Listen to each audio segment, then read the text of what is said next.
ایک بادشاہ کا بڑا باغ تھا جس کے کئی حصے تھے۔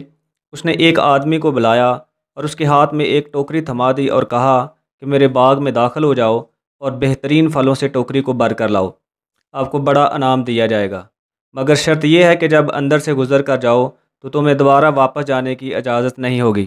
اس نے کہا چلو یہ تو کوئی بڑی بات نہیں۔ وہ ایک طرف سے دروازے میں داخل ہوا اور دیکھا کہ اس کے اندر بہت سارے پھل ہیں، مگر وہ اسے پسند نہ آئے۔ اگلے درجے میں داخل ہوا جہاں پھل بہت زیادہ تھے، لیکن وہ بھی اسے پسند نہ آئے۔ اسی طرح وہ چلتا گیا اور یہاں تک کہ آخری درجے پہ جا پہنچا، اور جب اگلے اور آخری درجے میں داخل ہوا تو کیا دیکھتا ہے کہ وہاں پر تو کسی بھی درخت پر پھل نہیں ہے۔ افسوس کرنے لگا کہ اے کاش میں پہلے درجے سے ہی پھل توڑ لیتا اور اپنی ٹوکری کو بھر لیتا، اب میں بادشاہ کو جا کر کیا منہ دکھاؤں گا۔ تو دوستو یہاں پہ امام غزالی رحمۃ اللہ علیہ فرماتے ہیں باغ کے پھل ہیں وہ تیرا اعمال نامہ ہے۔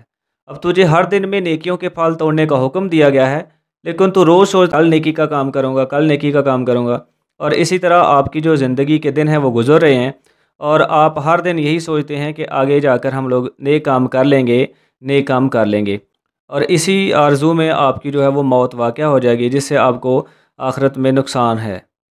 اللہ ہمیں نیک عمل کرنے کی ہدایت دے۔